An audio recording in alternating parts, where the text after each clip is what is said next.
ಬಾದಾಮಿ ಭಾರತೀಯ ಪುರಾತತ್ವ ಇಲಾಖೆಯ ನಿರ್ಲಕ್ಷ್ಯಕ್ಕೆ ಒಳಗಾದ ನಾಗನಾಥ ದೇವಾಲಯ. ಕರ್ತವ್ಯ ನಿರ್ವಹಿಸದೆ ನಿತ್ಯಗೆ ಜಾರಿದ್ದಾರ ಬಾದಾಮಿಯ ಭಾರತೀಯ ಪುರಾತತ್ವ ಅಧಿಕಾರಿಗಳು ಎಂಬ ಪ್ರಶ್ನೆ ಸಾರ್ವಜನಿಕರಲ್ಲಿ ಮೂಡಿದೆ. ಹೌದು, ಬಾದಾಮಿ ಇದು ಅಂತಾರಾಷ್ಟ್ರೀಯ ಪ್ರವಾಸಿ ತಾಣ. ರಾಜ ಮಹಾರಾಜರ ಕಾಲದ ಪ್ರವಾಸಿ ತಾಣಗಳನ್ನು ನೋಡಲು ದೇಶ ವಿದೇಶಗಳಿಂದ ಪ್ರವಾಸಿಗರು ಬಾದಾಮಿಗೆ ಬರ್ತಾರೆ.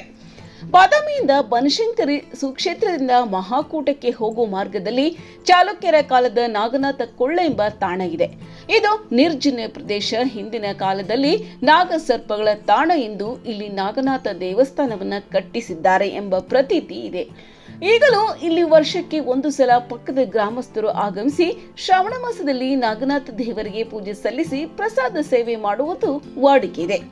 ಇಂತಹ ಚಾಲುಕ್ಯರ ಕಾಲದ ನಾಗನಾಥ ದೇವಾಲಯದ ರಕ್ಷಣೆಗೆ ಹಾಕಿರುವ ಕಾಂಪೌಂಡ್ಗೆ ಹಾಕಿರುವ ಗ್ರಿಲ್ಗಳು ಮುರಿದು ಬಿದ್ದಿದ್ದರೂ ಬಾದಾಮಿಯ ಭಾರತೀಯ ಪುರಾತತ್ವ ಇಲಾಖೆಯ ಅಧಿಕಾರಿಗಳು ಇತ್ತ ಕಡೆ ನೋಡದೆ ಕಣ್ಣು ಮುಚ್ಚಿ ಕುಳಿತಿದ್ದನ್ನ ನೋಡಿದ್ರೆ ಬಾದಾಮಿ ಪುರಾತತ್ವ ಇಲಾಖೆ ಅಧಿಕಾರಿಗಳು ಕರ್ತವ್ಯ ನಿರ್ಲಕ್ಷ್ಯ ಎಷ್ಟರ ಮಟ್ಟಿಗೆ ಇದೆ ಎಂಬುದು ಗೊತ್ತಾಗುತ್ತೆ. ಕರ್ತವ್ಯ ನಿರ್ವಹಿಸುತ್ತಾರೆ ಎಂಬುದೇ ಸ್ಪಷ್ಟವಾಗುತ್ತದೆ.